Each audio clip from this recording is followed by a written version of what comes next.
Hello everyone, how are you all? I hope you all are safe at your place. Welcome to the channel Physics Junction by TK खुरल, जहाँ पर आपको physics के topics बहुत ही easy और simple तरीके से कराए जाते हैं। साथ ही आपको नोट्स भी प्रोवाइड कराए जाते हैं ताकि आपको टॉपिक से रिगार्डिंग कोई भी क्वेरी ना रहे। हमारा जो आज का टॉपिक होगा वो कुछ डेफिनेशंस होंगी हमारे पास, जो कि है रिफ्लेक्टेंस, एब्जॉर्बेंस एंड ट्रांसमिटेंस की। जनरल डेफिनेशंस है, एक डेफिनेशन दूसरी डेफिनेशन से रिलेट करती है, तो आप इसे ध्यान से समझोगे तो आपको बहुत ईजी लगेगा। सबसे पहले हम बात कर लेते हैं रिफ्लेक्टेंस की। रिफ्लेक्टेंस हमारे पास क्या होता है?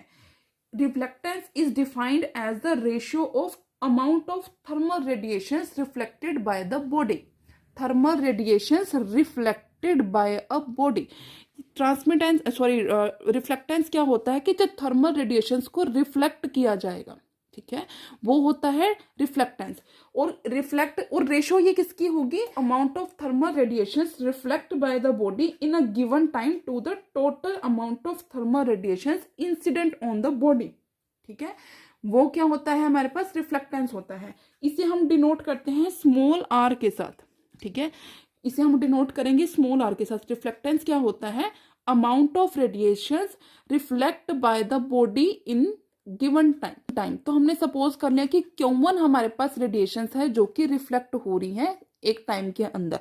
हमने यहाँ पे ले लिया Q1, और रेशो किसके साथ है इसकी? To the number, total number of radiations incident on a body, वो हमने ले लिया कि वो कैपिटल Q है। तो ये है हमारे पास डेफिनेशन किसकी? रिफ्लेक्टेंस की। ठीक है, उसके बाद हम बात कर लेते हैं एब्जॉर्बेंस की। एब्जॉर्बेंस को हम डिनोट करेंगे स्मॉल a के साथ। हमने सपोज कर लिया इसकी डेफिनेशन क्या होगी? It is defined as the ratio of amount of thermal radiations absorbed by the body. Absorbed by the body, इसमें क्या होगा? जो रेडिएशंस हैं वो एब्जॉर्ब करेगी बॉडी। फर्स्ट वाले जो रिफ्लेक्टेंस था इसमें क्या था? रेडिएशंस को रिफ्लेक्ट किया था। एब्जॉर्बेंस में क्या होगा? रेडिएशंस को एब्जॉर्ब करेगी बॉडी, और इसकी रेशो किसके साथ होगी? To the total number of radiations incident by the body, incident on the body, the total number of radiations incident on the body in the same time। तो हमने suppose कर लिया कि Q2 अमाउंट की जो रेडिएशंस है वो क्या हो रही है? एब्जॉर्ब हो रही है, और टोटल नंबर ऑफ जो इंसिडेंट रेडिएशंस है वो कितनी है? Q है। तो एब्जॉर्बेंस को हम इस तरह से डिफाइन करेंगे। ठीक है, बहुत ही इजी है, ये समझाने वाला नहीं था इसमें, बट ये टर्म्स दोबारा यूज होंगी, तो इसलिए मेरे लिए समझाना थोड़ा ज़रूरी था। क्योंकि अगर मुझसे कोई बच्चा पूछता है तो मुझे उसे बता सकती हूँ कि इसमें वीडियो इसके ऊपर ऑलरेडी बनी हुई है, तो इसलिए मैं आपको बता रही हूँ। ये है हमारे पास रिफ्लेक्टेंस। यहाँ पे क्या होगी? जो रेडिएशंस है वो रिफ्लेक्ट होंगी। एब्जॉर्बेंस में क्या होगी? रेडिएशंस एब्जॉर्ब होंगी। अब ट्रांसमिटेंस में क्या होगा? ट्रांसमिटेंस में क्या होता है हमारे पास? It is defined as the ratio of amount of thermal radiation transmitted by the body. ठीक है, बॉडी क्या करेगी? ट्रांसमिट करेगी in the given time to the total amount of thermal radiation incident on the body in the same time. हम इसको denote करते हैं किसके साथ? टी के साथ डिनोट करते हैं। हमने सपोज कर लिया कि Q3 अमाउंट की जो रेडिएशन है वो क्या करेंगी? ट्रांसमिट होंगी। ठीक है, Q3 अमाउंट की रेडिएशन ट्रांसमिट होगी, और Q है हमारे पास total number of incident radiation जो कि हमारे पास उस बॉडी के ऊपर फॉल करेंगी। ये होता है हमारे पास रिफ्लेक्टेंस, ये होता है एब्जॉर्बेंस, और ये है हमारे पास ट्रांसमिटेंस। एक बार मैं दोबारा बता देती हूँ। रिफ्लेक्टेंस क्या है हमारे पास? It is defined as the amount of radiation reflect by the body in a given time to the total number of radiations incident on the body in the same time. ये हो गया हमारे पास reflectance. Second है absorbance में, जहां पे इस डेफिनेशन में जहां पे आप रिफ्लेक्टेड वर्ड यूज करोगे, इस वाले डेफिनेशन में आपको एब्जॉर्ब्ड वर्ड यूज करना है, तो यहाँ पे एब्जॉर्बेंस की डेफिनेशन बन जाएगी।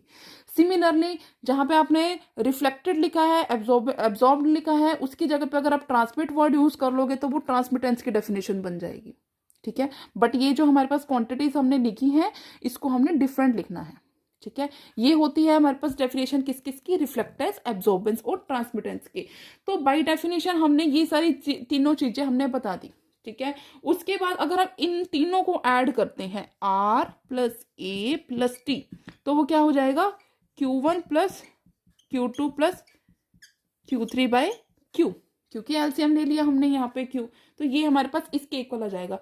और अगर हम इस सारी की सारी क्वांटिटी को इक्वल टू 1 ले लेते हैं, इक्वल टू Q ले लेते हैं, सॉरी, ठीक है, इक्वल टू क्यू ले लेते हैं तो हमारे पास R plus A plus T 1 के इक्वल आ जाएगा।